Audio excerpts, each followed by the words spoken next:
So no, it's very, very minor things. There's nothing to worry about. But so I'm very, very happy to come down and see what we can do tonight. So we're going to talk about another topic which was suggested by Ajahn, which is on deep meditations and the awakening stages. Is that interesting, or is it too profound, or is it all right? Yeah, it's very profound. And what you find very often, if you think about these things in the right way, there's a lot of interesting information and things that are very profound. So sometimes it's about how we present it, how we reflect on these things, and as we do that, we can kind of gain an understanding even from these very profound things. Before I say anything else, is there a fellow called Bob Brackett here today? Yeah. Over there. Okay. Hi, Bob. Welcome. Yeah. If you don't understand anything, it's okay. Don't have to understand anything. So just relax, enjoy.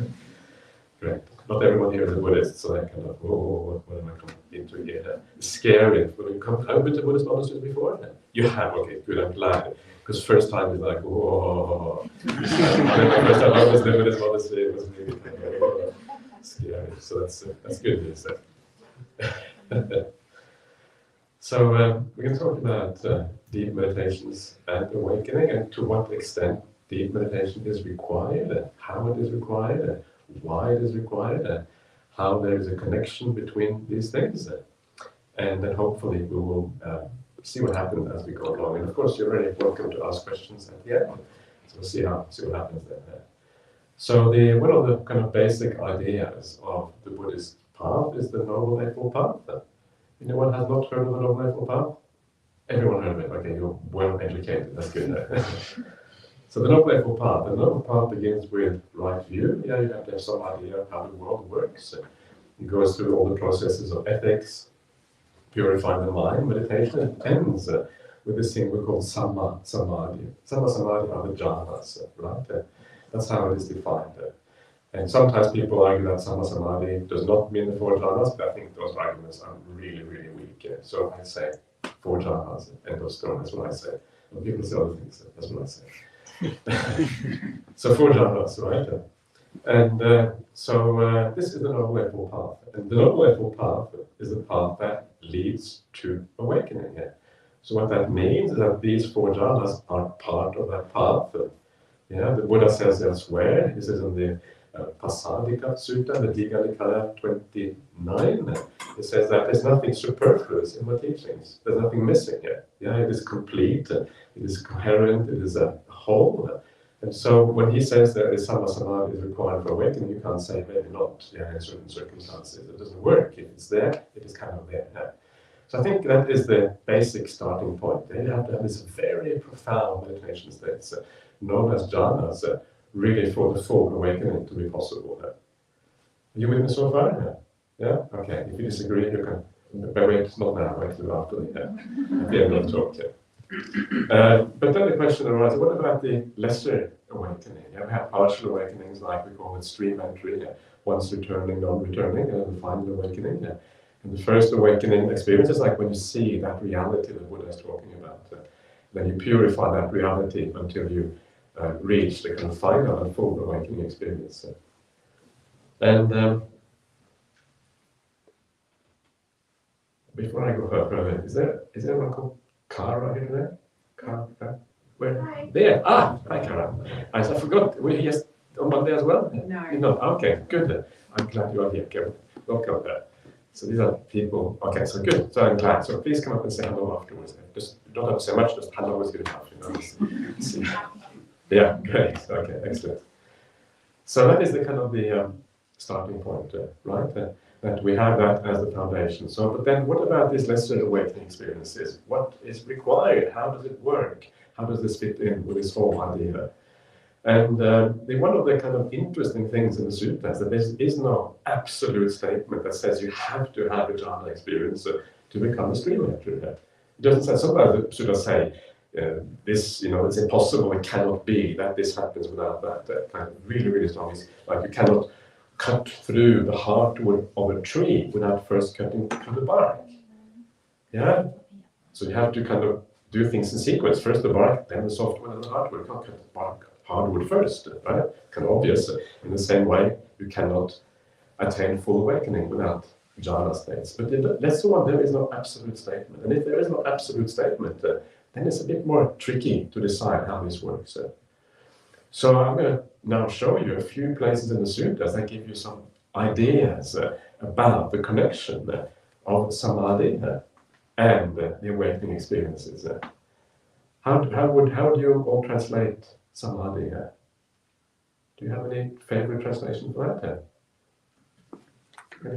Immersion. Immersion, okay, well, you're a disciple of a certain monk, I know very well.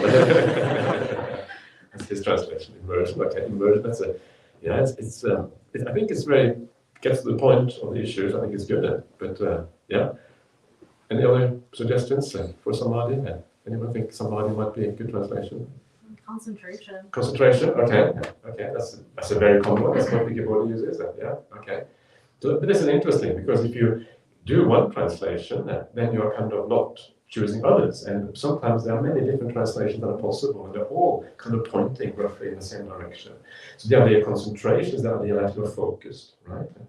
The downside of concentration, that usually the way we use concentration is that we use willpower to focus. And so if you use concentration, when people think you have to grasp hold of the object and use willpower, and that is not actually how the meditation works. The meditation specifically says that you do it without willpower, which is really interesting. Yeah, and that's one of those almost paradoxical things, because everything we do in our life, we use willpower. And here is something you use without willpower. How has that been possible? The way it's possible is that you allow things to arise through a natural process. So concentration, immersion is interesting because it has the idea that you are immersed in an experience, you're within an experience. Yeah, your entire experience is kind of has a shell, and you're within that immersion. But so yeah, that's that side. Then there is an alternative translation: is stillness, because stillness just means that you're peaceful, right? And that is the translation I usually follow my teacher. I say that so that if in case he should hear about what I said tonight, he won't feel like, what are you saying about samadhi? The wrong thing. If I say concentration, he will not be happy. So stillness. But I think he's right, of course. I'm not just saying it to mess around. So samadhi, yeah, and so what are the requirements on this path for samadhi? One of the very interesting sutras that talk about this is called the Nalakapana Sutta, Majjhima 68. And what it says in there is kind of very interesting. It says that unless you have achieved a jhana state, the deep meditation states, the real stillness, which is otherworldly. This is kind of one of the things about the jhanas, they are otherworldly. It's called the lokanta, the end of the world. They are beyond the ordinary world. These are very, very profound and deep states. And it says, unless you have achieved that, unless you have gone beyond our ordinary world, the world that we normally experience with our five senses, the hindrances, the defilements of the mind have a tendency to prop up again. They come back very easily. And if you want to have an insight into something very profound, if you want to see non-self, which is a very profound thing, it goes against everything that we have ever felt in our existence, in samsaric existence. I am is kind of a brute feeling we all have. I am. Actually, maybe it's wrong. But to be able to overturn that, we always protect ourselves. If someone says, I'm going to kill you, you say, no, thank you, right? You don't say, please, it's us. You just say, okay, thanks very much, but maybe later. And so we protect ourselves. So this I am thing is a very fundamental thing inside of us. And of course, your meditation starts to show you maybe there is no I am. You're going to protect yourself again. And so these hindrances, the defilements of the mind, tend to come back up. So you need a very powerful mind to be able to see through these things. Otherwise, there's no chance. That's why these jhana states are required to really subdue those hindrances of the mind. Otherwise, you couldn't grasp on it. And as you then go deeper and deeper in the jhanas, to show you how this works, when you come all the way to the deepest of the jhanas, they are called the imperturbable states. Anenja is the Pali word. And imperturbable is this idea that you are immovable, right? That you cannot really be touched by anything in the world. The things that happen in the world, you're able to deal with anything. You are imperturbable. And that again is this reason why not just the first jhana, but all the way up to the higher jhanas are sometimes necessary to actually be able to make this kind of breakthrough. That's why they're all there. And once you are imperturbable, okay, then you can do anything. Then you're in business, okay. What is that to say again? What was? Or bring them on. Was that a famous politician in the US that said that at some point? Anyway. Whatever. So that is kind of this one reason why the jhanas are very important, right? It kind of gives you a power, an ability to deal with things that ordinary cannot. The mind is very stable, very strong, very powerful. The deeper your samadhi, the more powerful is your mind. And it's not just powerful, but it feels incredibly good, right? It's like, wow, what is going on? I didn't know there was so much bliss possible in this universe. Like Ajahn Brahmāli says that, sometimes you just think, I can't take any more bliss because you feel like you're kind of exploding with bliss and some of this kind of sense. Isn't that cool? I thought that's so extraordinarily cool because you start meditating, you feel a little bit of peace, a little bit of happiness, and then there's more, and more, and more, and more, and more. When is it going to stop? This is kind of what I read, because this is actually what you find in the sutras. You find the kind of psychology of meditation, and it gives you these stages one after the other, and it's just more happiness, happiness upon happiness upon happiness, tranquility upon tranquility upon tranquility, And when you read that, you start to realize how we should market this Buddhist teachings. It's so beautiful. We always talk about dukkha, for goodness sake. Forget about dukkha for a while. It's like dukkha. There's so much dukkha, so much happiness in this sutra. We're talking a bit on the happiness in this sutra. I think because of that we have bad reputation as Buddhists, right? Or you're so negative. No, actually, you're looking in the wrong place. So we have to be careful how we teach the Dhamma to make it, because it's a very beautiful path. For me, there's nothing like it in the whole world. This is really extraordinary, exceptional. The Buddha is the most brilliant spiritual genius in recorded human history. This is not just some ordinary fellow. This is someone exceptional. And once we start to get that feeling and see what's going on, we should market his teachings in a good way. And when you market in a good way, you also start to understand them better as a consequence. So this is the first idea, why it matters so enormously. It empowers your mind in a very powerful way. And it really feels like you are moving towards the meaning of life. Because if this kind of bliss is possible, wow, okay, this is, as close to the meaning of life as you can probably get. But there's much more. And one of the other things that I often like to discuss is the relationship between Samata and vipassana. Do you know these words? Anyone who doesn't know these words? Samata and vipassana? Yeah. Okay. I don't know if you're shy or just what, but Samata and vipassana. Usually Americans are shy, right? That's kind of what you learn overseas. Americans are not shy. But anyway. So Samata and vipassana, these are these two words that are used in meditation circles, right? Samata is calm, vipassana is clear seeing, or insight. Some people say it's insight, I say it's clear seeing, but these are just alternative translations. And what we find very often in Buddhist circles that people talk about two kinds of meditation. One is they call Samata meditation, one they call vipassana meditation, right? And then we say, yes, sir, and we do vipassana, because vipassana sounds more cool than vipassana insight. That's my kind of meditation, right? Samata, calm, okay? That's for the kind of hedonists in the world. They want calm and happiness. We want the real deal. Give us wisdom straight away, And there's some truth in that, right? It's attractive. Insight meditation, that's what we want to do. And for good reasons. I'm not blaming anyone, anything here. But what is very interesting about the sutras is that the Buddha does not make this distinction between vipassana meditation and samatha meditation. Such a distinction doesn't exist in the sutras. What you find in the sutras, you find the two words, you find samatha and vipassana, but they are the results of the practice, not what we do. So this is actually what happens when you meditate, but you don't actually do vipassana, you don't do samatha meditation, you just do meditation. And the results are samatha and vipassana. And this is really, really interesting, because when you start to look at the suttas, the way the Buddha describes meditation, well, the way he really describes it is like watching the breath. You watch the breath. So is that samatha or is that vipassana meditation? Well, actually it's neither, because there is no such thing as samatha and vipassana meditation. It is both. It is neither and both at the same time.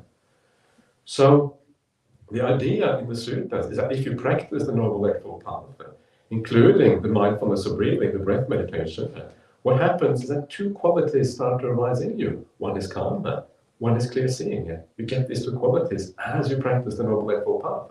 They are the result of the practice. They always go together. They're two sides of the same coin. When you read the sutras, they usually come in a compound, Samata, vipassana. There's a name for this compound called Dvanda compound, twin compound, especially kind of compound in the Pali language.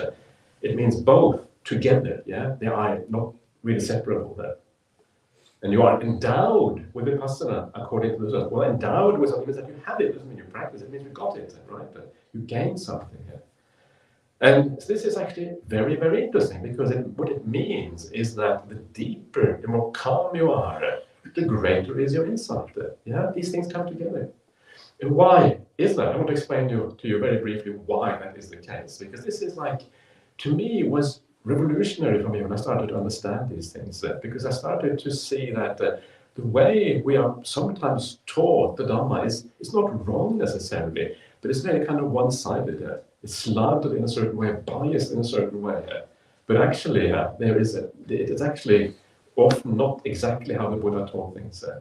And the reason why Samata and Vipassana must go together is that they arise from the same cause. Yeah, what is that cause? That cause is a reduction in the hindrances and defilements of the mind. The whole path we practice is a path of purifying yourself. Yeah, you start out with being virtuous, and when you are virtuous and kind and you treat people well, actually your defilements go down. Because if you have to be kind, well, certain defilements cannot really arise, right? Or you have to somehow deal with it. And then the sixth factor of the Noble Eightfold Path, right effort, is also about purifying the mind, practicing metta, compassion, overcoming anger and ill will, and these kind of things. So the whole path is about purifying yourself. What happens when you purify the mind?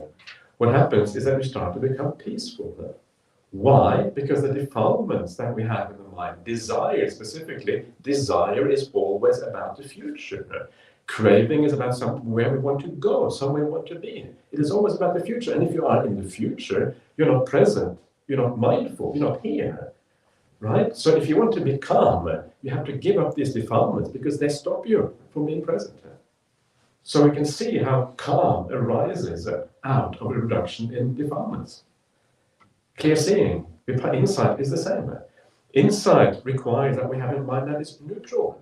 Yeah, that kind of sees things as they are. Upeka is one of those beautiful words in Pali. Upeka means just looking on.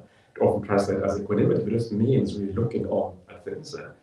And so when you have desires, it means you have a vested interest in that object.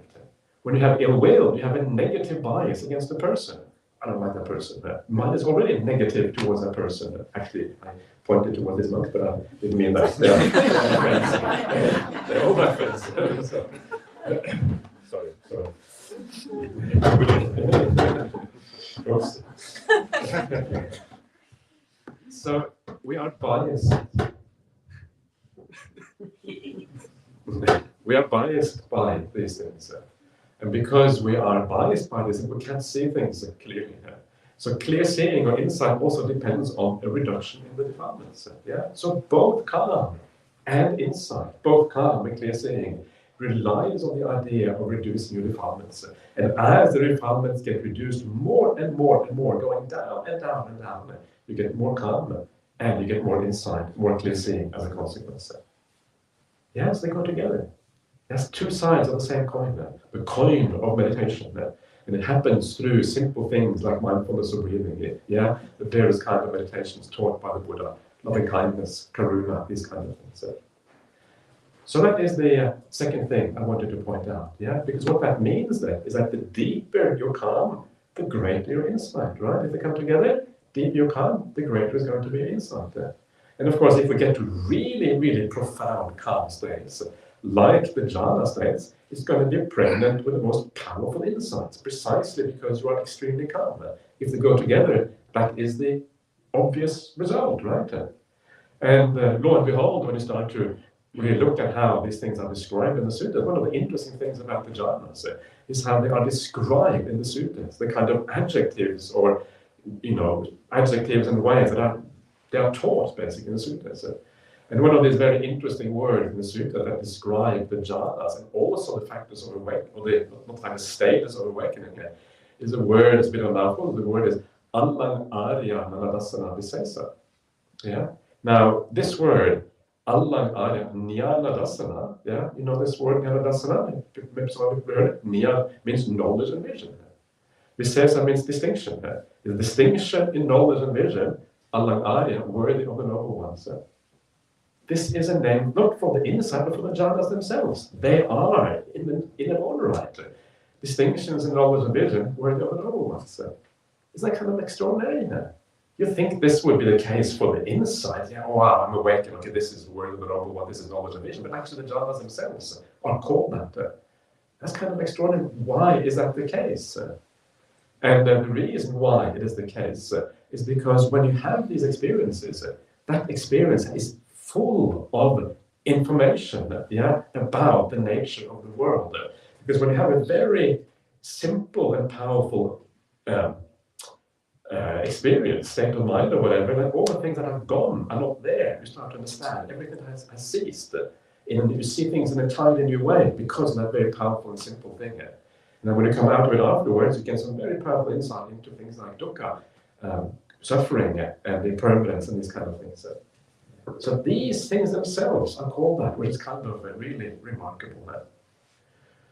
So that is kind of exhibit number 2 or 3, whatever it is. Exhibit number 4. So this is, to me, maybe one of the most important of all the reasons why the jhanas are required for full insight, deep insight. And this is that when you look at the various psychology of meditation, the first-person experience of meditation, as you, ideally, all of you would experience it, right?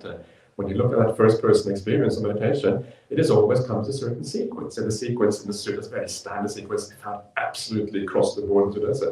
Start off with virtue, sila. From sila comes non-regret. From non-regret comes pamudja, gladness. From pamudja comes piti, which is like rapture. From rapture comes passaddhi, which is like tranquility. From tranquility comes sukha, which is happiness. From happiness comes samadhi, which is the deep stillness of the mind. From samadhi comes yata, bhuta, jnana-dasana, seeing things in accordance with reality. You notice there samadhi is then the cause, or the proximate cause, or the powerful, whatever it is, a powerful condition for seeing things according to reality. Now, this particular sequence is very important. Why do I say that? How do we decide if something is important? Do you have any ideas about that? Satipatthana Sutta is important, right? Maybe, maybe not. Well, this brings us to this very interesting question. What is important when the Buddha teaches?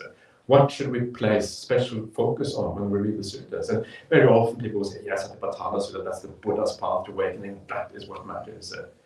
But actually, that is very biased, because the Buddha never says that himself. He doesn't say Satipatthana Sutta is the one and only path to enlightenment and this kind of stuff. So that is actually a bias in the tradition that we have kind of received. The suttas don't say that. What the suttas say is that, well, the best way of thinking about what is important is the things that the Buddha says again and again and again in the suttas, in many different places, right? If he repeats it to all kinds of people, in all kinds of different situations, it must be a very significant part of it, right? So, Eightfold Path, 7 Factors of Awakening, 5 Spiritual Faculties, 4 Mindfulness Meditations, etc., etc. And this sequence I'm talking about now, sometimes called the dependent liberation sequence, starting with sila, ending with, actually it goes all the way to liberation, and it's one of those things that you find so many places in the suttas, so it's very important. Not only is this particular sequence found many places in the suttas, but have you heard about the 7 Factors of Awakening? Yeah, okay, 1, 2, yeah, you have, okay. That is also almost exactly the same sequence. You will recognize, if you put these kind of sequences next to each other, you will see that they kind of, they are basically variations on the same theme, if you like, slightly different way of talking about the same basic idea, how the mind develops in meditation. And then there is the Anapanasati Sutta, very important sutta on meditation practice. You put that next to it, make multiple columns. I don't have a projector I can show you, but I have done this in the past, multiple columns showing all the kind of how it works. That also is roughly the same sequence again. Very important instructional meditation, right?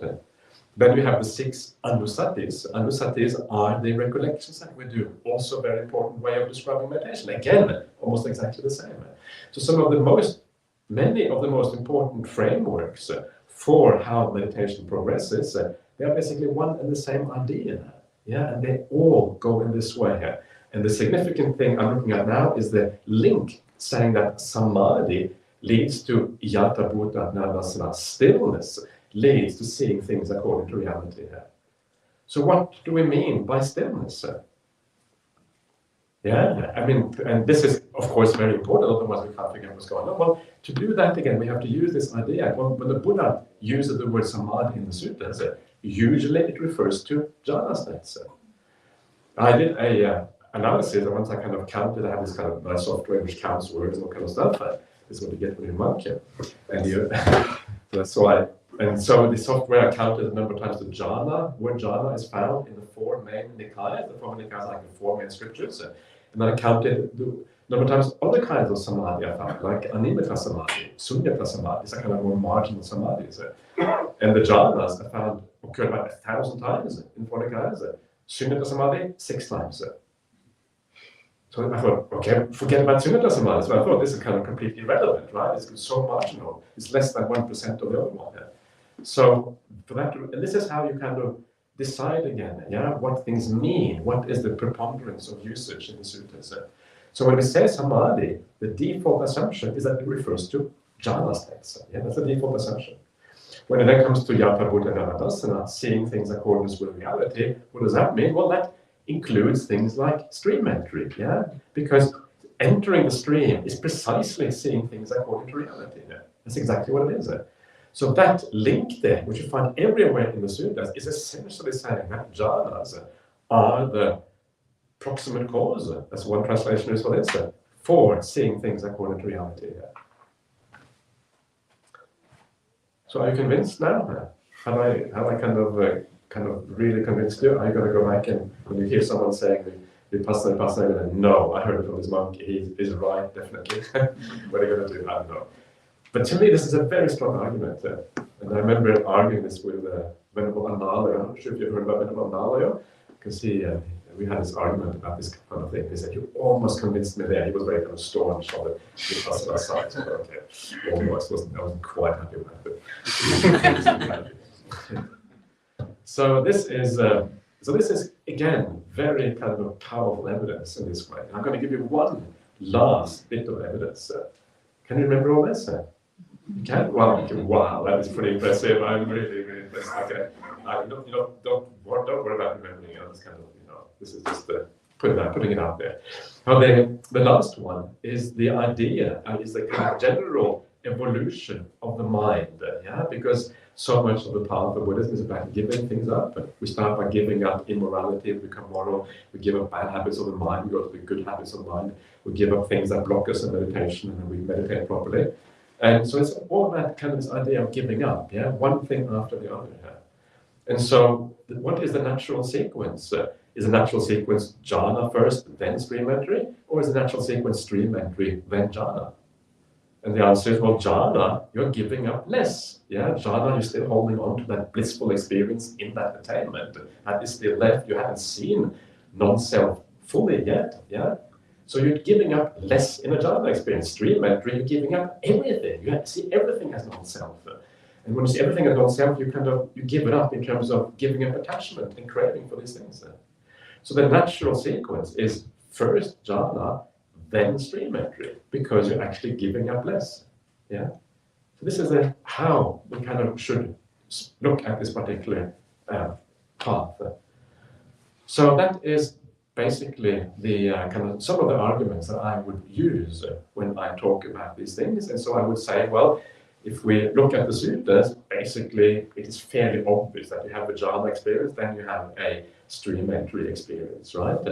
And I said at the beginning, well, there isn't any kind of clear-cut answer, and it doesn't say these things absolutely, but that's kind of irrelevant.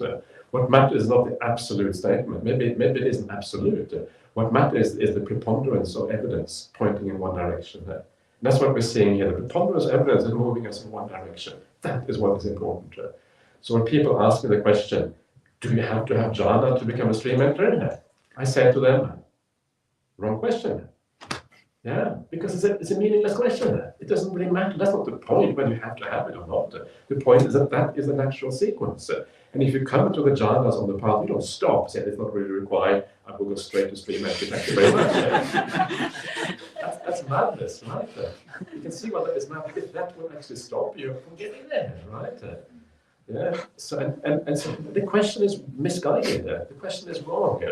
I mean, if you become a stream entry without jhana, wonderful. Yeah. I'm not going to give you a hug. Well, maybe I'll give you a hug. Depends. Well done. That is great, right? To have that happen. But it's not something that we shouldn't think about the path in those terms, because the moment you think about it in those terms, you may actually be blocking yourself off from achieving the results. So it's the wrong way of thinking about it. The question is misguided, because the question really is, well, actually, jhanas are really hard, yeah, and I can't really do them, so can I just skip them? Is that all right? That's very often where it comes from. That's coming from the wrong place.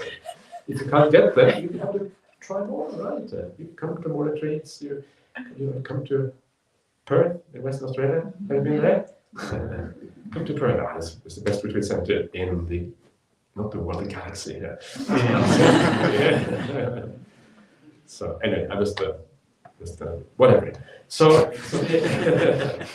these are some of the ideas. Now, what I thought I would do, I will tell you a little bit about I'm going to answer some specific questions from Ajahn Brahmāli later. To give me this very specific, like in the sutta it says this, why does it say this? Again, I'm going to get back to that shortly.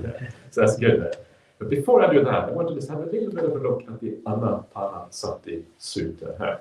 Do many of you do mindfulness of breathing meditation? Yeah, okay, good. Okay, great. And this is the basically the number one meditation laid down by the Buddha, I would say. It is also the meditation the Buddha himself did for his awakening experience. So it is a very important part of this whole path. And the sutta starts off by saying that, first of all, it says that this mindfulness of breathing fulfills the four satipatthanas. Yeah, that's what it starts with. It means that's all we have to do. And that fulfills the 7 factors of awakening, which fulfills knowledge and liberation. So mindfulness of breathing, this very humble thing, watching the breath, takes you all the way to the end of the path, to liberation itself. That's kind of cool, right? Because it's so simple, so down to earth, so natural, nothing fancy. Just watching the humble breath takes you all the way to awakening. This is what I love about the early Buddhist suttas, that they are so down to earth. And what else do we need? We need kindness. That's kind of kindness as the foundation, and then mindfulness of breathing. And that's really all you need in your business.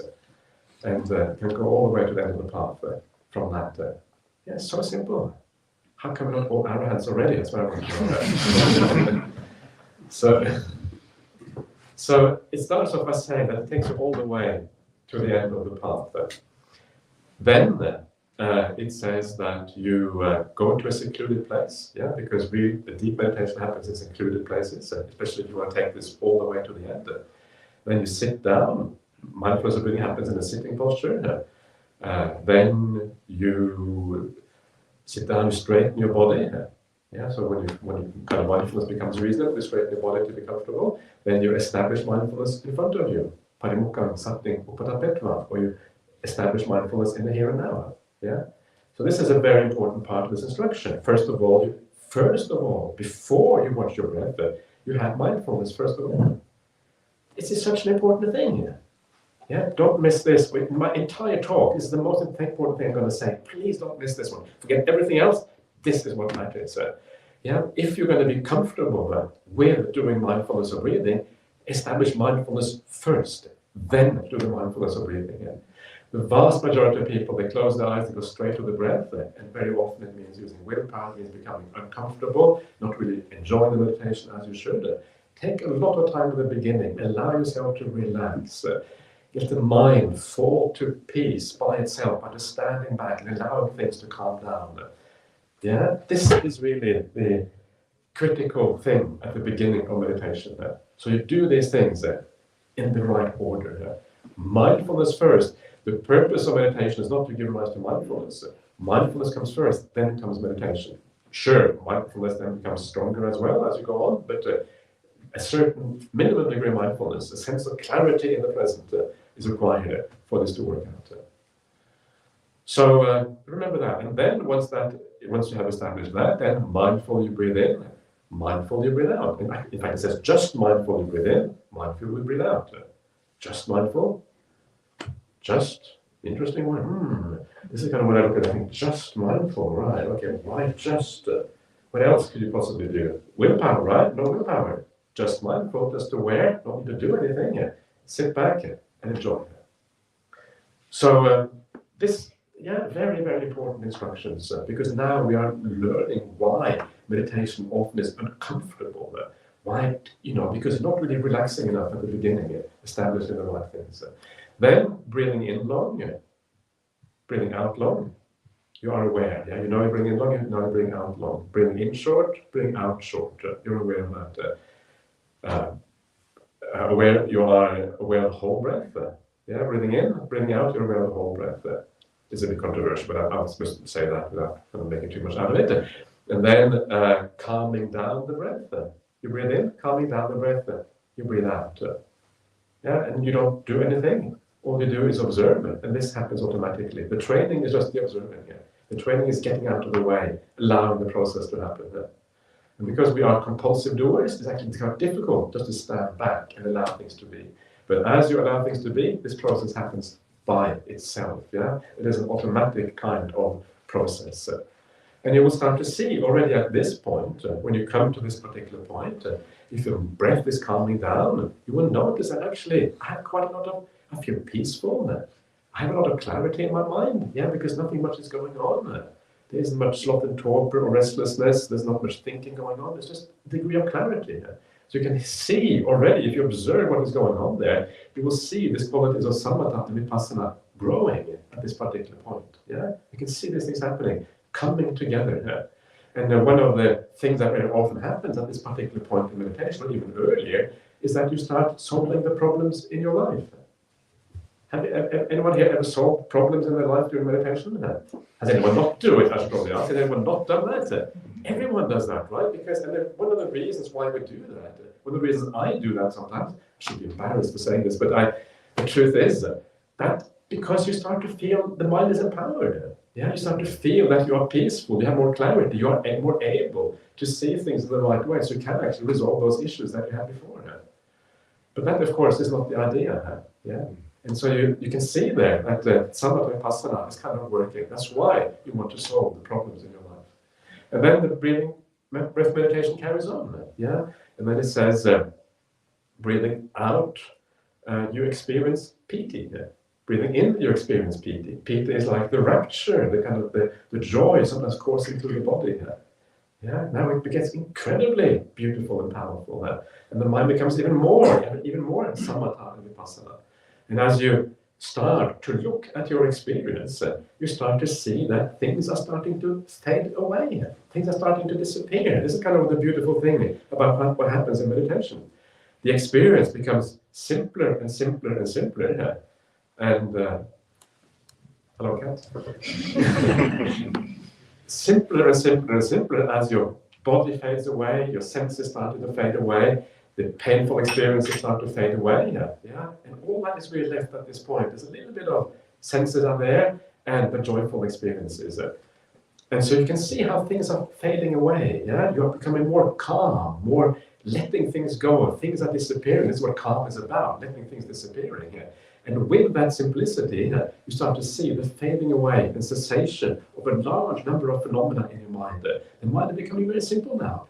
No thinking anymore, hardly, right? Very little thinking going on, very few hindrances in your mind. Everything is simplified to a very simple perception of reality.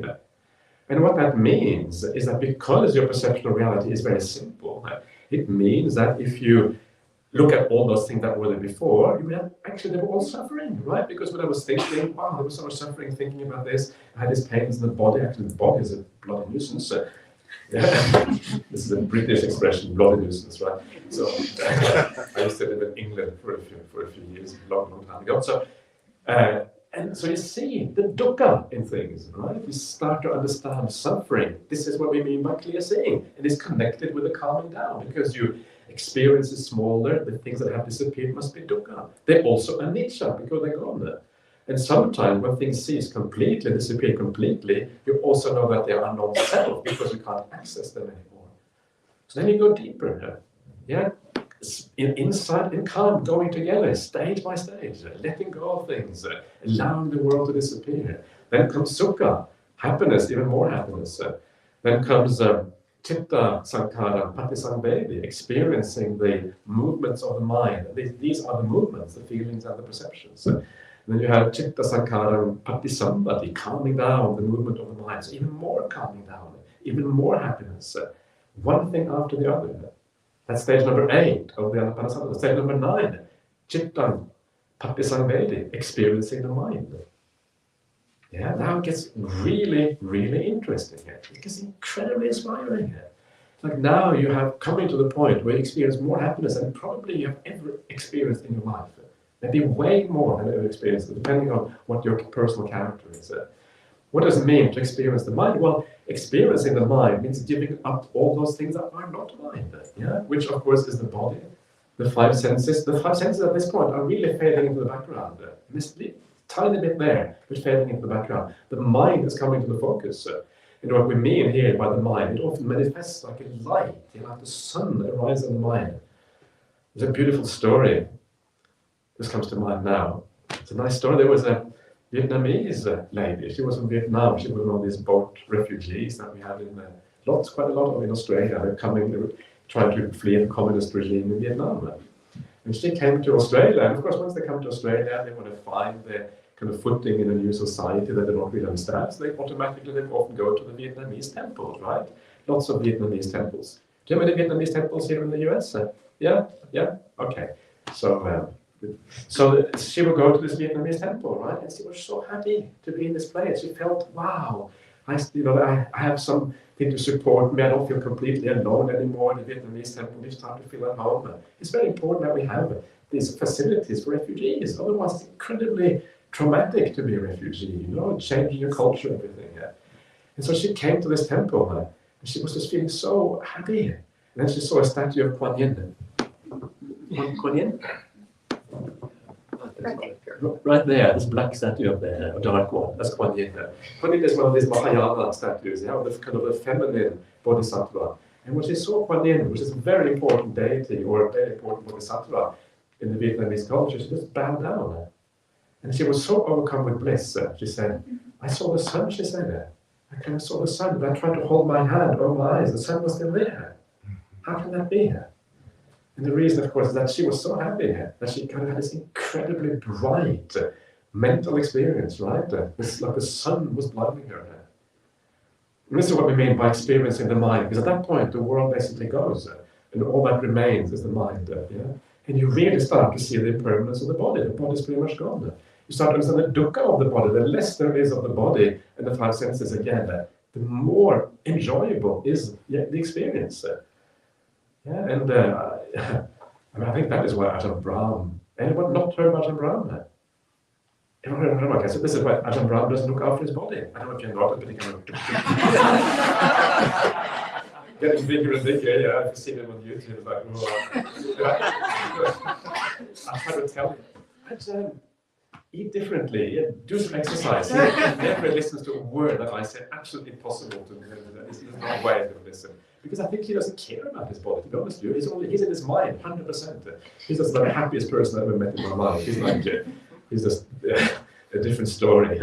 So he says, and I tell him, well, you might die if you get away. He says, oh yeah, that's no problem. Okay, what can you say then? There's nothing much more you can say, right? So, but this is what happens, because your reality, the thing that you're attracted to, what really matters to you, is in a completely different realm after a while. And then you carry on. The next one is Chittam Pamodayam Chittam, I think it is, gladdening the mind. Yeah, that's the next step. So if this wasn't enough, then you want to gladden that sun you're seeing, make it even more bright. And then you have Samadham Chittam, which stilling that sun, in case the sun is moving in, okay, stay still, sun. Yeah, so you stay still. Even more happy, even more still, yeah, more things fading away. And the very last step of these 12 first steps of the Anapanasati is vimocha chitta, which means liberating the mind. And that's the moment you enter the jhana. That's the last thing you do before the jhanas become a reality here. At that point, the world is gone. You come to the end of the world. And the world here means the world of the five senses. You enter a different reality here. And it's far superior to anything you had before. And this is why many religions call this unity with God. Yeah, it's God with God. Wow, this is God. This must be God. Why? This is no self here. Self is completely gone. It's absolute bliss. There's complete unification of everything, no movement, nothing going on. This is God. But is it God? The Buddha says, well, you need to investigate this thing. Why do you say it's God? Well, actually, you haven't got any good reason to say it's God, apart from a very powerful experience. That experience too happens to be impermanent. Does that mean God is impermanent? It's a bit of a letdown if God is impermanent, isn't it? So it's just an experience. But that experience is extremely powerful because so much has disappeared. Hardly anything is left. All that is left is bliss. Unity of the mind. Yeah, and that's pretty much it. And because only it's bliss and unity of mind, that means that everything else is dukkha. Everything else is impermanent because you can't even access these other things. Because you can't access them, they have to be non-self. Things that are self, by definition, they have to be accessible. You have to be able to do something with them. If you can't access something because you're locked into the most happy experience of your life, okay, it's not self. And this is why, at that point, you have so much information about the world. You're so close. You have so little left of your experience that you have to understand in the same way as suffering, impermanent, and non-self. This is how the Anapanasati Sutta works. Are you sold? I'm trying to be the salesman here. I hope you're sold, otherwise I have failed. Please don't allow me to fail. You know? So this is, it's so, I don't know, it's so beautiful. You can see how Samata, calm, and insight have to go together, stage by stage by stage, as you go through this. And this is why I always say at the end of your meditation, try to reflect back a little bit on what happened. And when you reflect back on what happened, you start to see these things. Yeah, you're letting something go. Wow, that's what I did. And you start to understand this process in a good way, in the right way. So that is some of the main points I wanted to make about the importance of this. And then after this 12th step, which is entering the jhana, then after that, in the Anapanasati, comes the anicca-anupassi, viraga-anupassi, nirodha-anupassi, patinissagga-anupassi.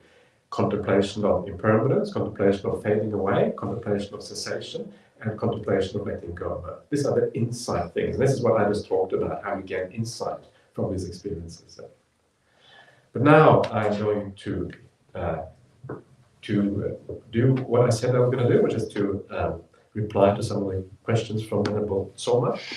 Are you okay with that? Yeah? Okay, so I will give you a chance to ask questions afterwards. So let's see. So I think I can sort of remember them, but I'll bring them up just in case.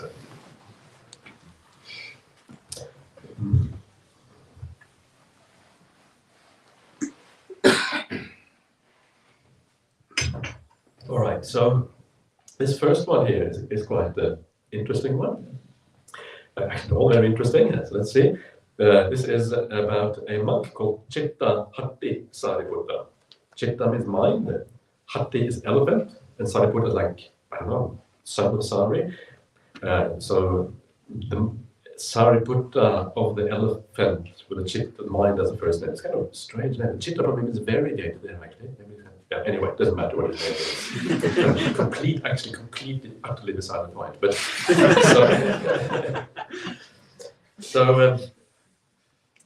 is what happens when you translate. I do quite a bit of translation of Pali. This is what happens when you translate. Everything becomes interesting, even the most ridiculous things sometimes. Here, he is a very, very profound meditator. Yeah? According to this, he attains the 4 jhanas. He also attains something called the signless meditation, the animita samadhi. And then he disrobes, right? He decides he doesn't want to be a monk anymore. That's kind of weird. How can you have these incredibly blissful meditations and then disrobe? Because if you disrobe, it means you're attracted to worldly things, right? That's what it means. It doesn't say exactly what attracted him, but you can imagine, usually relationships is kind of a typical one, right? You become discontent and you think, okay, maybe a relationship will kind of do the trick. Of course, that may not turn out to be true. And so the story then is, of course, he then does this job, and he doesn't say what he does after this, but because he enjoys himself a little bit, and then quickly he goes back again, into the monastic life, becomes a monk again, because he realizes actually I gave up something far superior for something inferior. And then he kind of becomes an arahant after that. But why does he disrobe? And this is actually mentioned in the sutta. It actually explains it quite nicely. And this is something I have also observed in monastics in my own life. And this is what it says. This is a person who's commenting on what happened, right? And he's saying,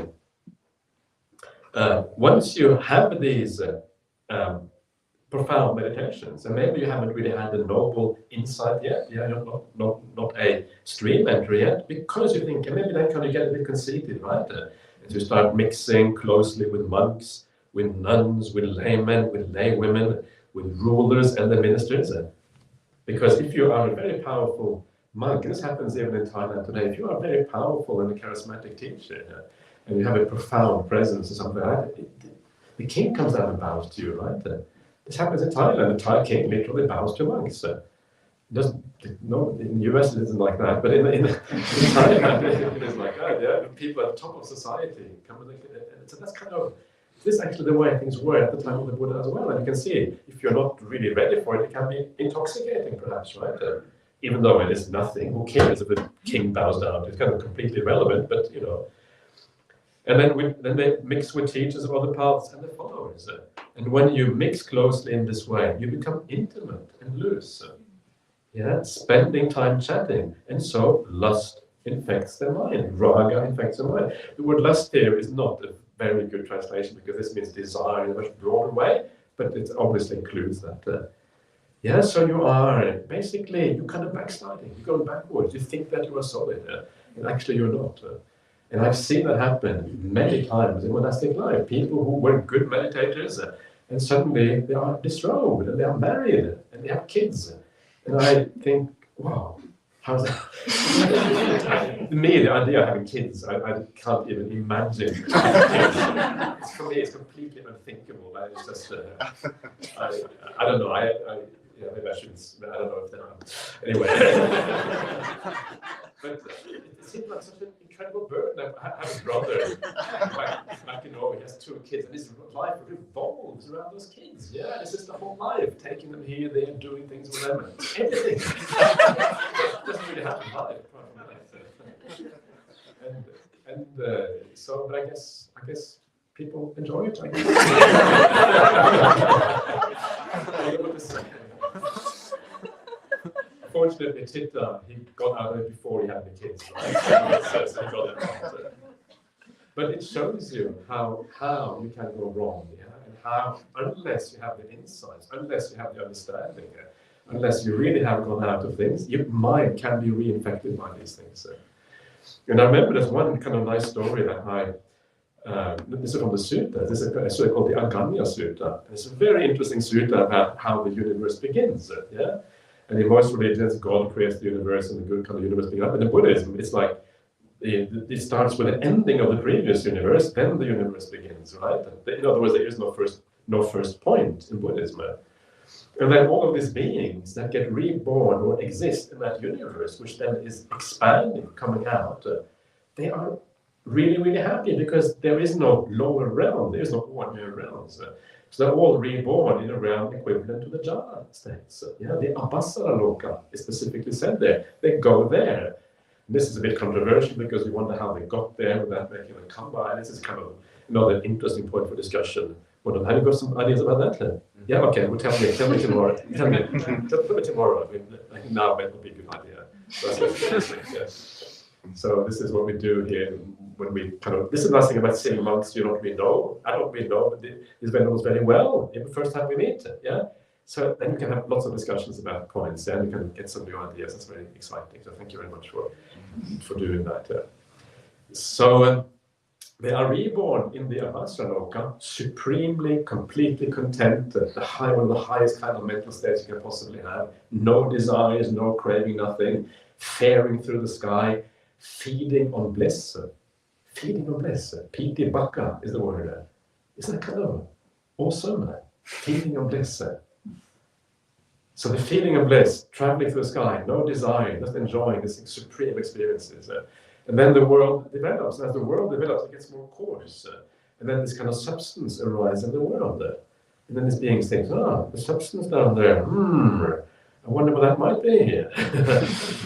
And then they go down, and they break off some of that substance, and they taste it. And it turns out to be extremely enjoyable, right?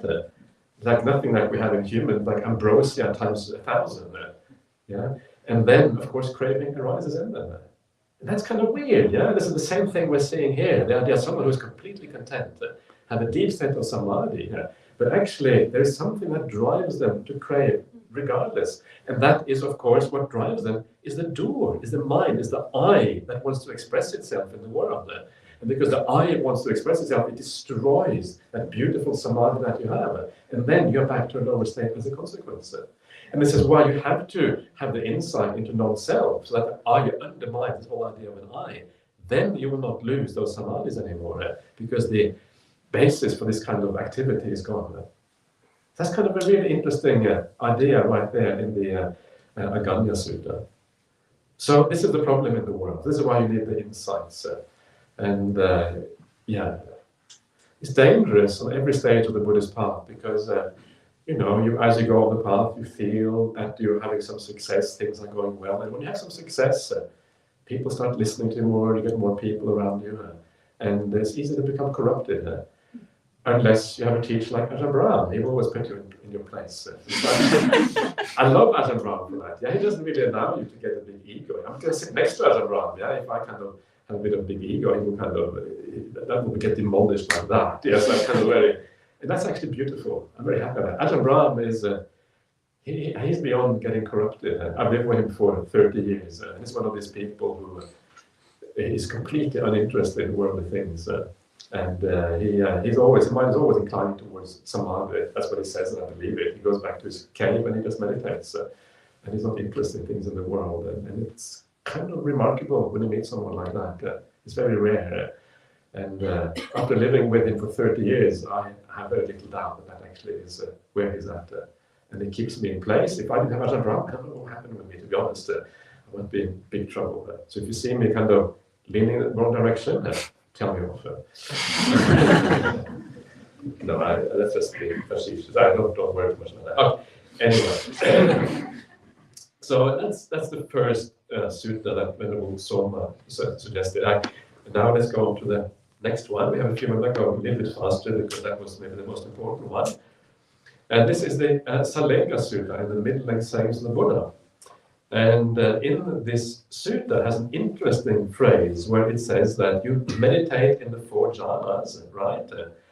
And then it says that this is not called self-effacement. These are called blissful meditations in the present life. Dittalama Sukha Vihara. Yeah?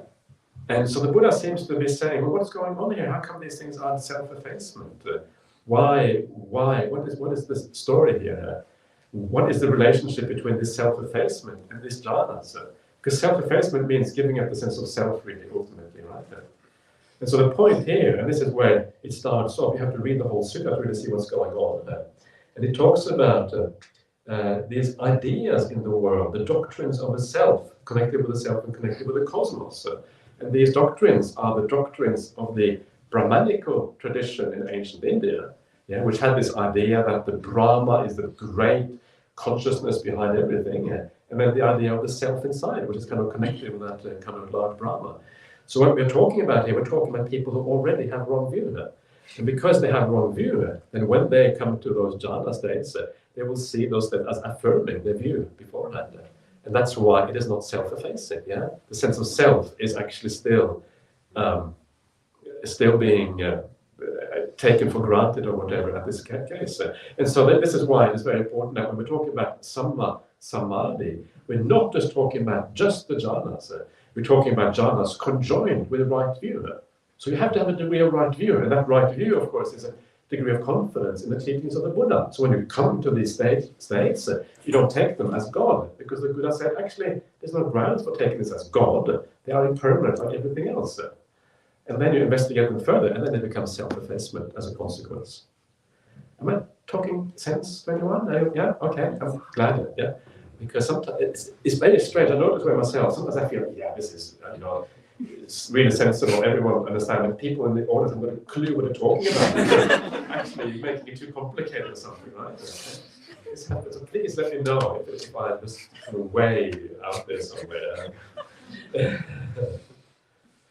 Okay, very briefly. Then we have a sutta from the Majjhima Nikaya 14, and this is the Shuddha Kanda Sutta, no, Maha Dukkha Kanda, one of them, the great sutta on the aggregate or the accumulation of suffering.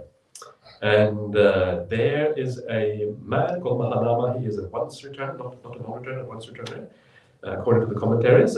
And it is said that he still he doesn't experience the pleasure of the jhana, so that's why he is attached to the household life. There's something like that, what it says in there.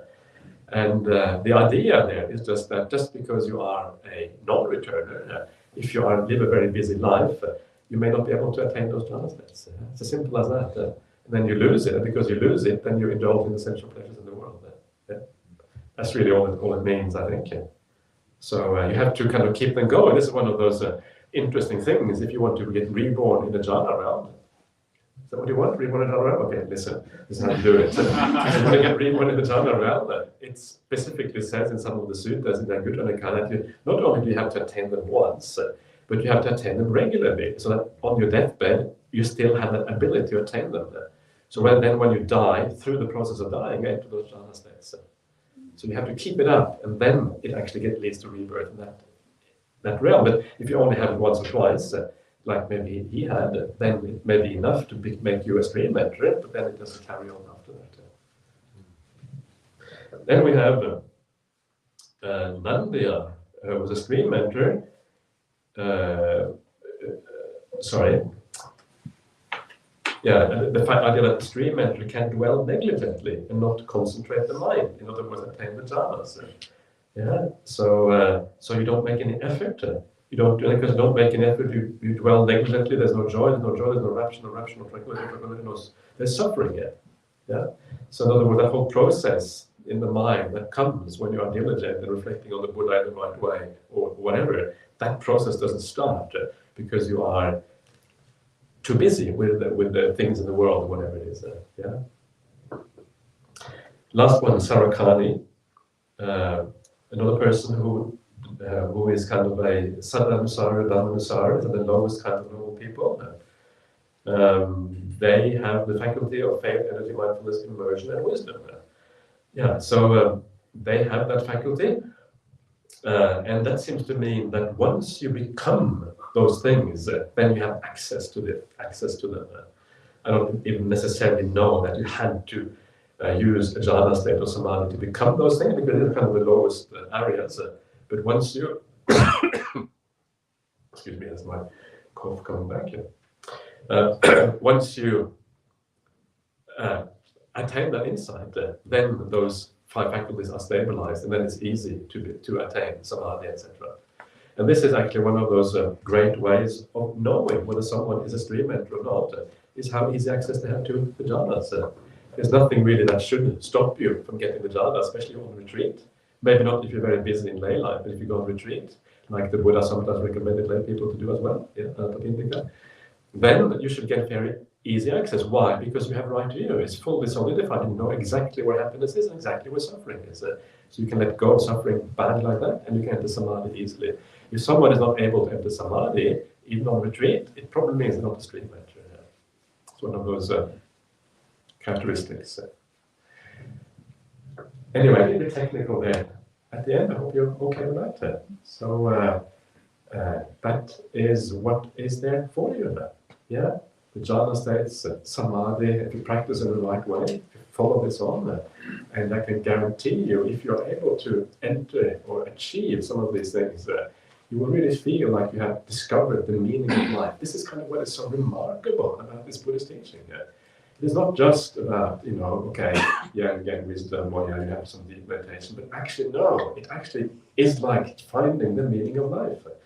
And the reason I say that is because as long as we have craving and desire, we are moving towards something. That means we haven't found the meaning yet, right? Desire and craving, by definition, means you have not found the meaning. That's why you're still desiring and craving. But the moment all desire and craving is gone, and you're perfectly content, then by definition, you have found the meaning of life. So if you enter a deep state of samadhi where nothing is going on, and you feel like you can sit there forever without moving, that means you are fully satisfied, and you have found the meaning of. This is what this path promises you. And that's kind of amazing. Because this is one of my kind of favorite talks. One of the things that we always do, assuming we philosophize. When I was in my teenager, I remember thinking, what's the meaning of life? What should I do with myself? Yeah, life seems such a weird thing. You get born, and then everyone follows a certain route, like sheep. Yeah, I want to be the black sheep. I'm not going to follow those stupid white sheep going off the cliff. And black sheep are the best sheep in the world. Right? They're the ones who think for themselves. So please be a black sheep. And so life seems like it's such a strange thing, and it seems like there is no meaning, there's no purpose. What is this all about? And then comes the Buddha around and says there is an answer to this question, which is so profound. That is what is so extraordinary, right? It is not just and this to me is like at the end is the most profound and most kind of interesting thing about all of these Buddhist teachings, that they actually give answers to the most profound and interesting questions of life. Why would you not be a Buddhist once you get that? Why would you not? You might even want to be a monastic. Once you kind of see that. And so you are on a highway to real meaning. And I don't know about you, Bob, after hearing this, whether you now kind of want to reassess things a little bit in your life. I can talk about that afterwards. I'm very naughty, so just so you're aware of that, so I'll not be too serious. But anyway, so I just wanted to bring these things up, and I just hope, and I want to wish you all the very, very best in your practice, and hopefully you can achieve some of these things for yourself. Namayang Dhammakataya Sadhukarang Dadamase Sadhu Sadhu Sadhu Anumodami.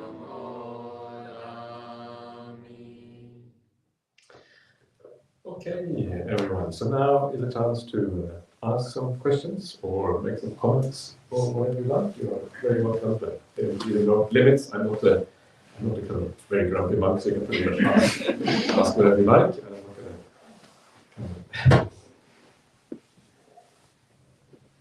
to.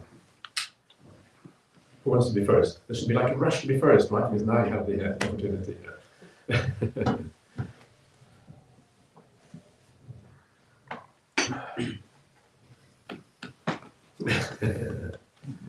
But well, you may have a question because you have are you happy with my replies there? Yeah. Thank you, Ajahn. Yeah, it was a very clarifying talk. The only one thing is actually the Sutta on Mahanama. My memory of it was actually that Mahanama asks the Buddha. Essentially, he says, "I understand. I see the drawbacks of sensual pleasures, but my mind still goes towards sensual pleasures." And the Buddha says, it goes like your mind goes towards sensual pleasures because you've never experienced the jhanas. Yeah, I don't think it says never. I think it says that because you're not experiencing them now. Let me check that because I've got the sutta here. Thank you. Yeah, I think it says when you're not experiencing them, then you don't do that. I don't think it says that you never had them.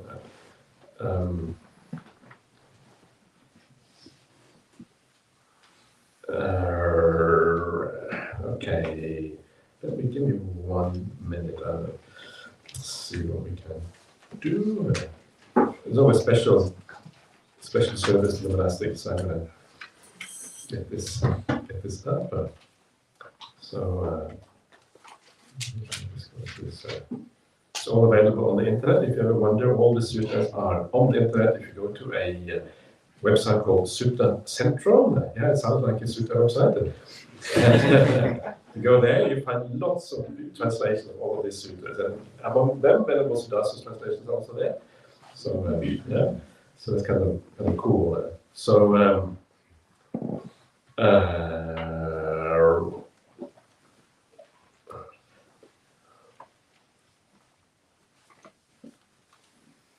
Yeah. Okay. So what it says here, this is the translation here. Even though a normal disciple has clearly seen with right wisdom, seen this, in other words, that sensual desires are not worthwhile, so long as they don't achieve the rapture and bliss that are apart from sensual pleasures and unskillful qualities, or something more peaceful than that, they might still return to sensual pleasures.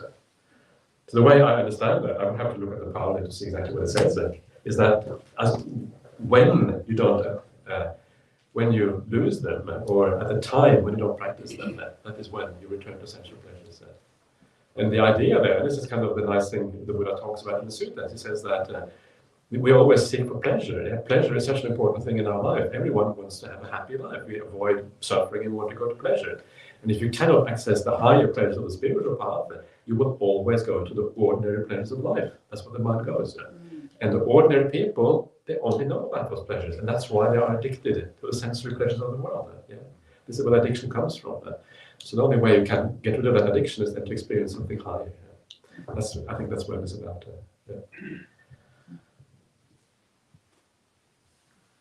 Okay. Anyone else want to say anything? Please, at the back there. Yeah. I can't recall the sutta, but I believe, isn't there a sutta where I believe it categorizes the arahants? It's about the vipassana, samata pubbangama, vipassana, or vipassana pubbangama, samata. Or Ubhato Bhagavad Ubhato Bhagavad, etc. Yeah. So if both Samata and Vipassana come up together in a balanced way, or maybe I misunderstood. Well, it's not entirely fully balanced, right? There can be a bit of preponderance of one over the other one. So the Ubhato Bhagavad Vimutta Arahant is one who has the not only the jhanas, but also higher attainments as well, beyond the jhanas. Ubhato Bhagavad Vimutti, liberated in both ways, both through wisdom, which is the inside part, but also through the higher, like immaterial attainments, the very, very high states. The Panya Vimutta had his jhanas to become Panya Vimutta, liberated by wisdom. It's Cetana Vimutti, Panya Vimutti, it's a combination you find. All arahants are both Cetana Vimutti and Panya Vimutti. Cetana Vimutti means liberation of mind, Panya Vimutti means liberation through wisdom. So liberation through wisdom is the insight. So you are liberated from. You have seen reality, you're liberated from attaching to the world because you understood the suffering in the world. But the chaitanya with liberation of mind is that you have liberated from the states that oppress you inside. These are the defilements, lovadosa, and moha, those kind of things. They are the three unwholesome roots, greed, hatred, and delusion, 5 hindrances. The mind is free from that, the mind feels free, but you also have the insight, which is the insight into the 5 khandhas or whatever. Does that make sense? Well, please. So, yeah. Is it being are the arahants or is it? Yeah. Oh, it can be. Yeah, they are Cetana with the Panya Vimutti means arahant. Ubhato Bhagavad Vimutti means arahant. Yeah. So if you're Panya Vimutta, then once you're an arahant, there's still something to do? Or? No, nothing to do. It's just that there are different degrees of liberation, but you're not interested in those other liberations because you're freed by wisdom. So those other liberations are kind of beside the point. They are just deeper states of samadhi, and you don't really need those. You are liberated, so you're good enough. Is that right? Yeah. So good. At the back there, you wanna? We're often advised to try to incorporate mindfulness in our daily lives as we're walking, as we're doing activities, and that can be very nourishing and sustaining, but it can also be very challenging because we face so many distractions constantly. Yeah. And I was wondering if you had any suggestions for us as lay practitioners about techniques that we can use to try to weave mindfulness into our life, as we're driving and walking, etc. Now, Yes. okay, good. Yeah.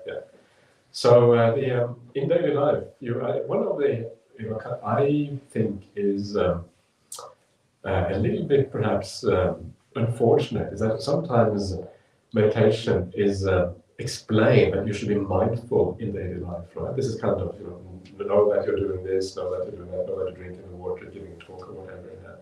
And that is kind of the idea, but they don't tell you exactly why you should be mindful in daily life. They just say that as if mindful, that it's in itself is a good thing, just being mindful. And that comes from the way that the Satipatthana Sutta is taught. It is taught in the Satipatthana Sutta, you have the 4 postures. That is one of the kind of mindfulness exercises in the Satipatthana Sutta. Another one is the Sati Sampajanya formula. You are mindful when you walk out, when you return, when you eat, and all these kind of things.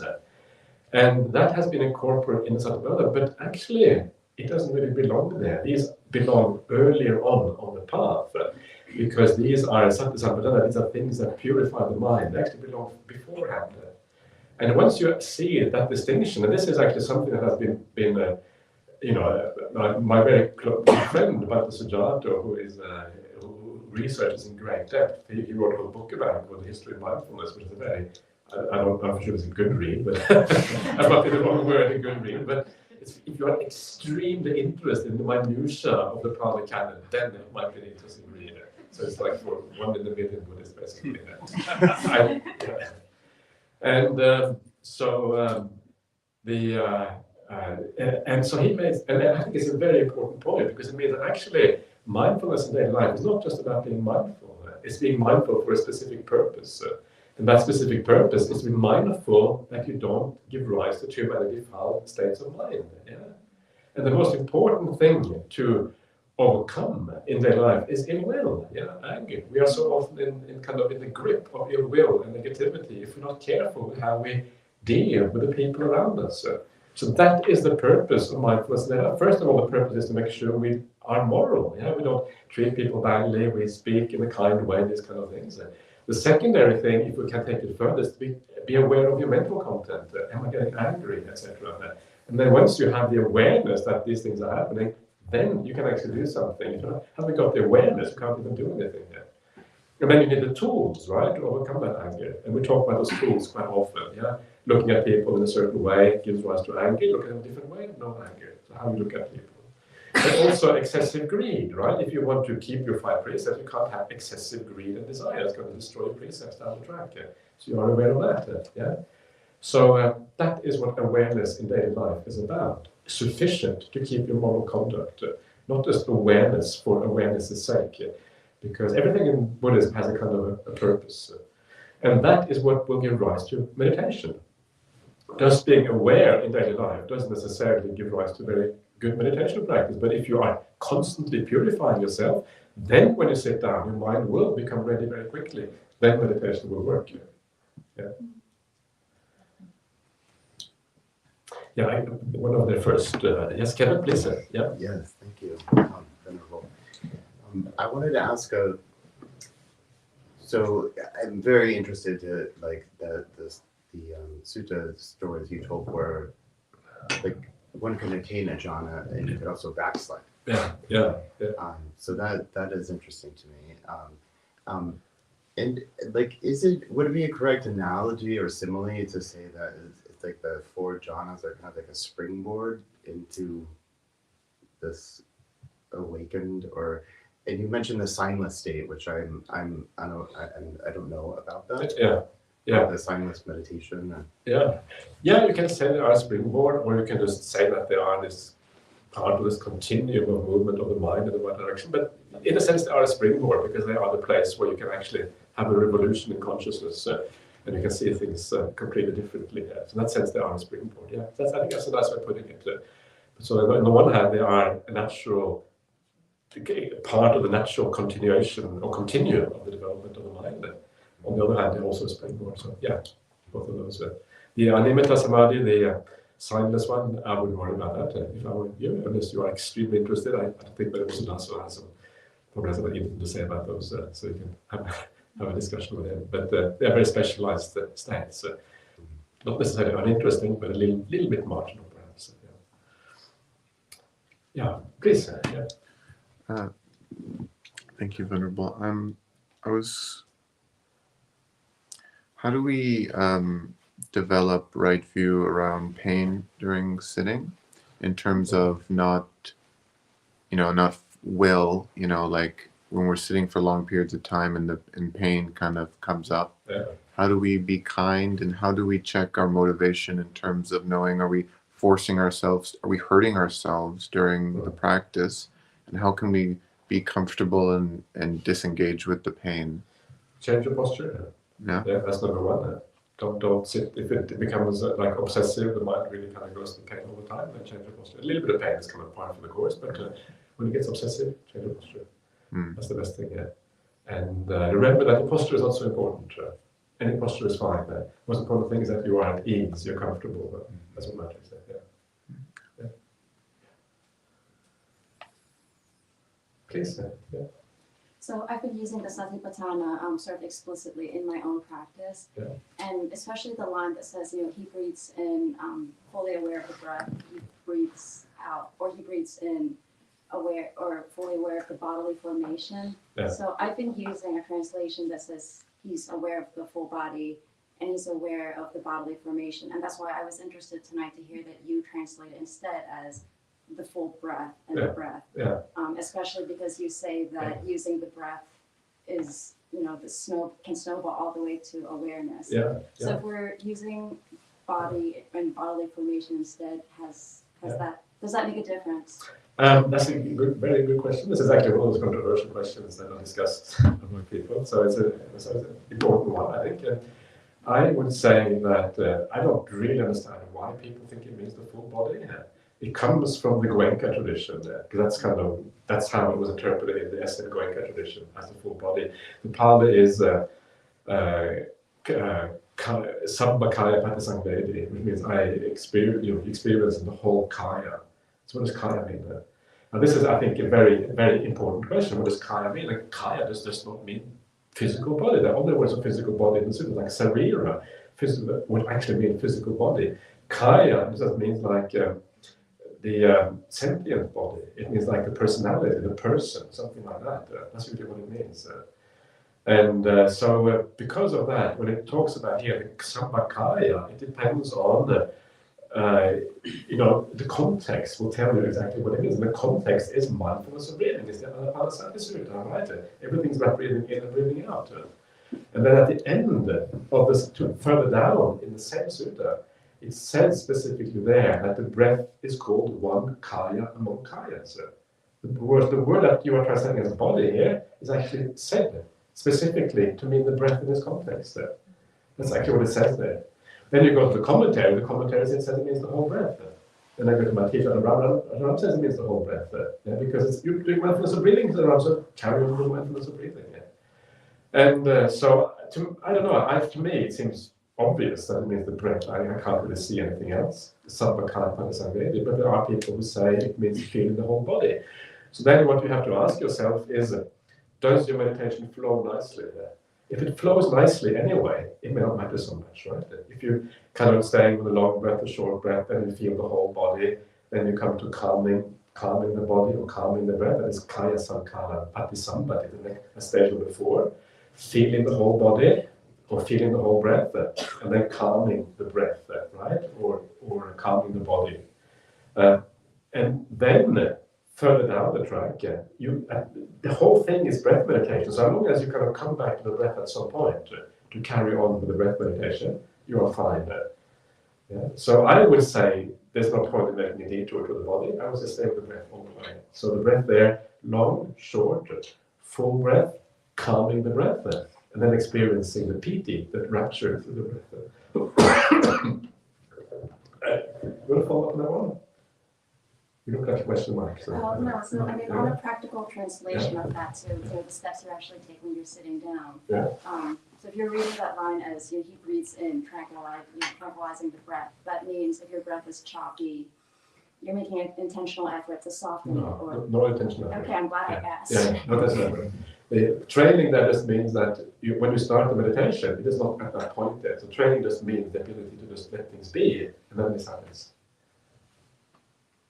Yeah, so training means that because we are compulsive doers, because we always get involved with things, it is the ability to let go and just observe, which is the training. Yeah. The opposite of doing it, the opposite of intentionally making the breath quiet. It's allowing the breath, getting out of the way, and allowing the breath to become quiet. Does that make sense? It does. So if it's a choppy breath or a tight breath or an uncomfortable breath, you're... The reason it's uncomfortable is because you're already involved with it, and you're already kind of holding too much. So let go more, allow the breath to disappear, allow the breath to, don't do anything with the breath, and just kind of come back to something more basic, like just being mindful of, just enjoy the peace for a while. Whatever happens to the breath is irrelevant. Enjoy the peace, maybe just, have the feeling of the body, as a preliminary kind of thing. And then when you start to feel that your mindfulness is stabilized, you have your clarity, then come back to the breath. Yeah. Thank you, Bhante.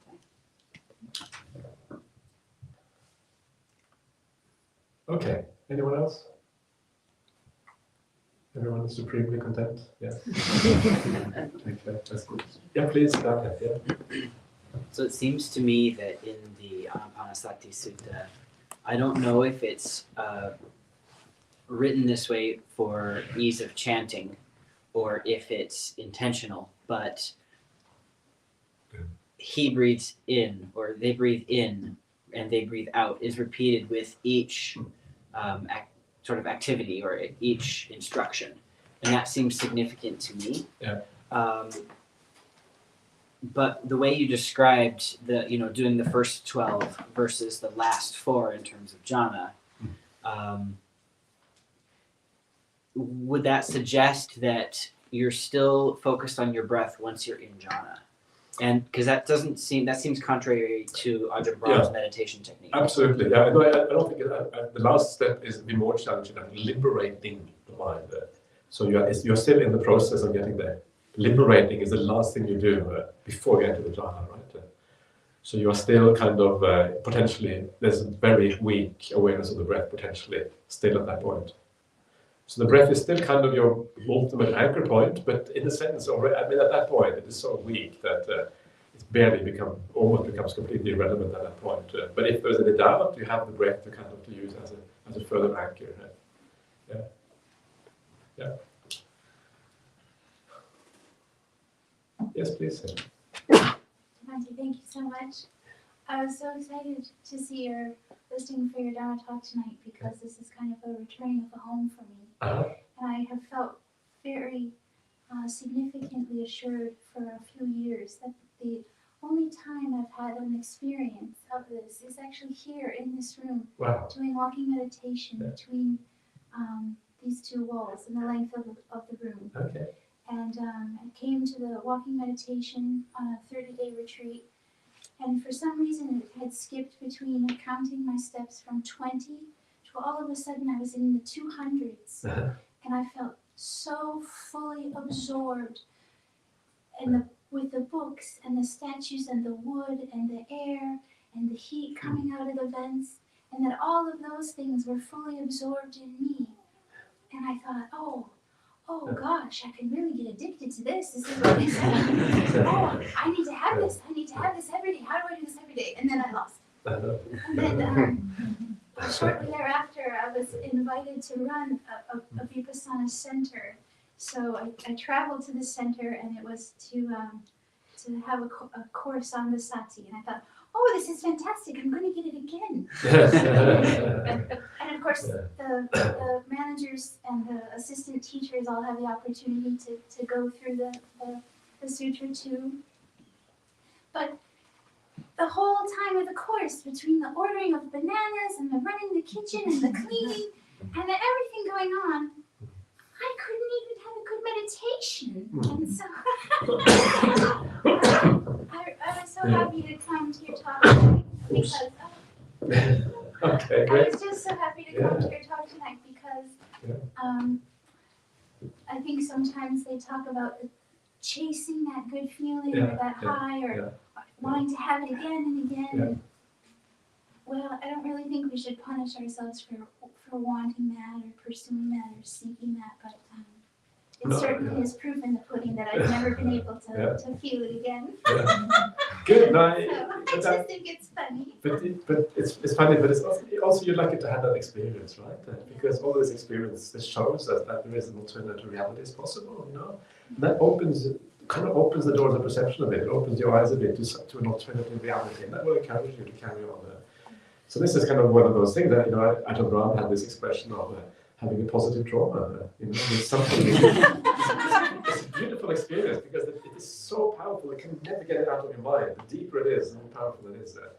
And so then what you have to do is you have to learn how to deal with that in such a way that it recurs. But never go looking for exactly the same experience. It's going to be different. Every time it's going to be slightly different, right? So if you look for the same thing, you're already on the wrong path because it won't be the same thing. So you just put in the causes, and then something else will happen, completely out of the blue that you never expected would happen. And think, wow, this is cool. Then forget that experience. Put in the causes, and then something else will recur again. So this is kind of the trick, is always look at the causes. Enjoy whatever you have, even if you have a really crappy meditation, enjoy that kind of dodgy meditation, and then you're on the track. There's always something beautiful in meditation if you get it right. So thank you for sharing your story. Good. Yeah, please. Okay.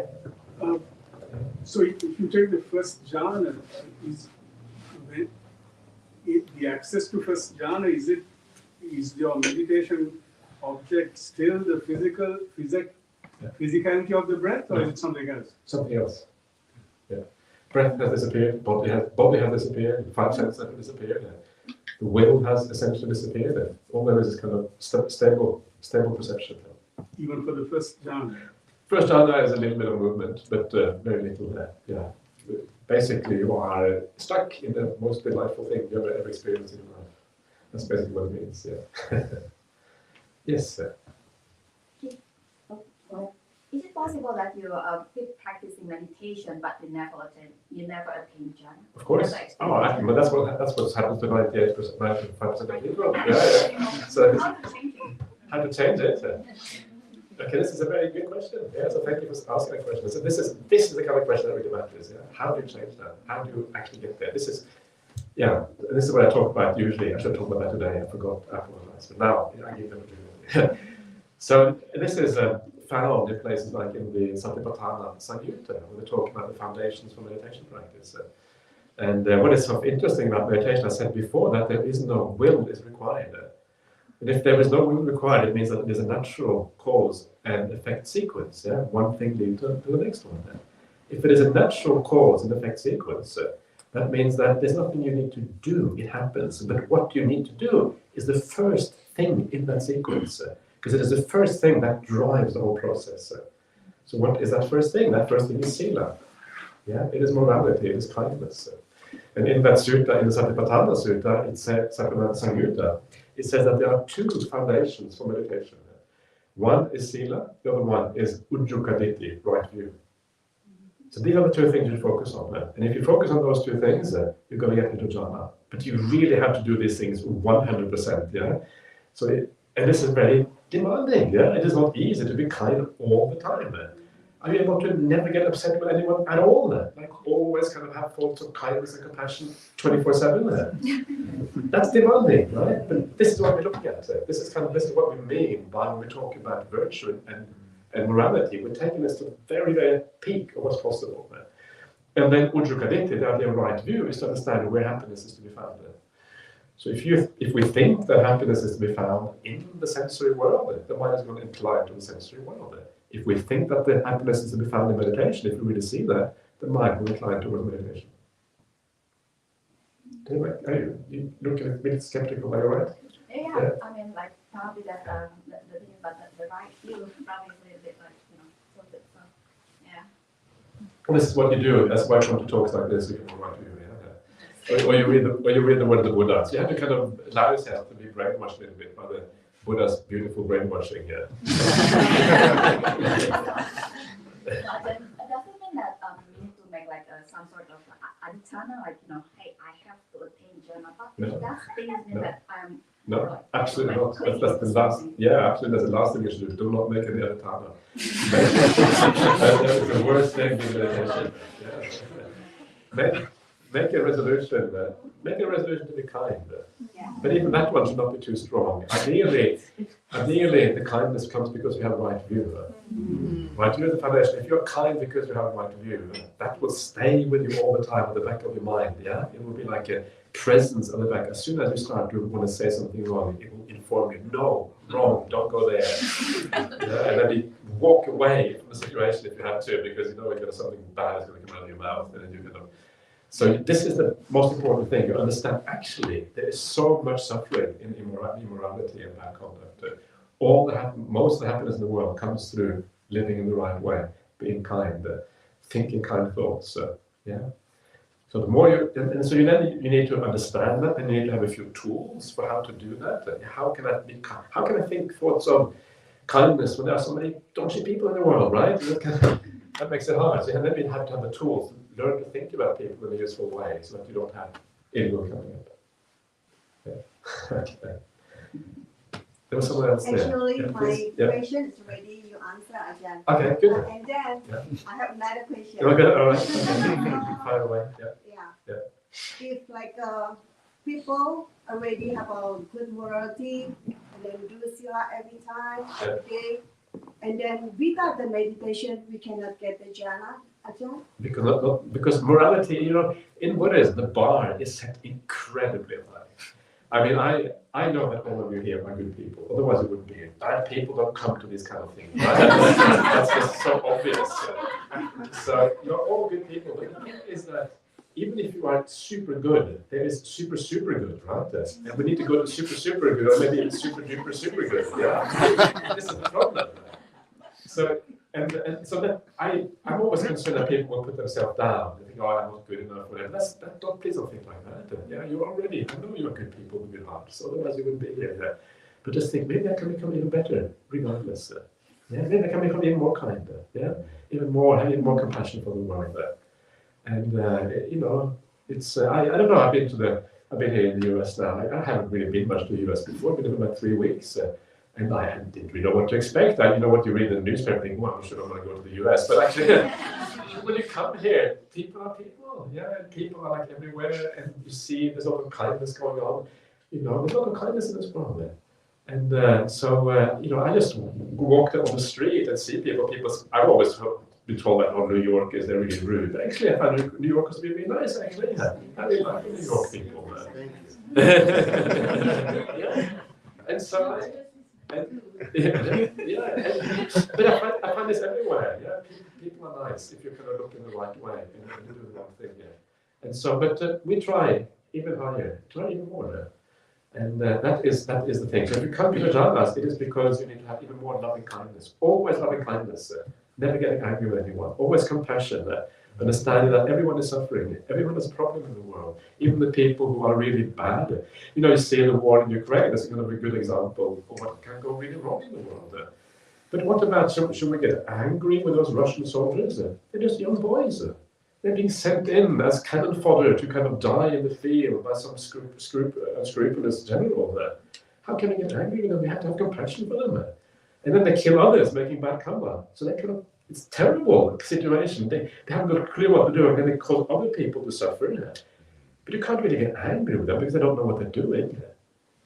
And then you kind of start to expand this out and think, what about the commander? Maybe I should get angry with them. But actually, the commander is probably trapped in a bigger system as well. Probably many of them don't want to kill anyone. And if they want to kill someone, well, it even more sense grounds for compassion, because someone who wants to kill someone, they're really messed up, big time. They really need compassion, right? They haven't got a clue what's going on. And so you start expanding your view of the world in this way. And eventually, there's no one you can't have compassion for. Because basically, those people who act stupidly, they don't know what they're doing. They're blind. They're deluded. So they're worthy of compassion. This is what we need to do. And then, you purify yourself in this way. Yeah? Okay, good. Can you do it? We try. Try. Try. Okay, excellent. Yeah. Next time I'm here, if I ever come back, I'll ask you something to go on. Yeah. Okay, I think maybe it's time to call it a day. Is that all right? Because I don't feel 100%. It's already kind of getting a little bit late. So yeah, wonderful to see you all. I wish you all the very best. I don't know when, if I will ever come back to New York. It's very enjoyable to meet all of you. So look after yourselves. Okay, so at this time we'll do 3 bows to Ajahn as a show of appreciation. We'll all bow together.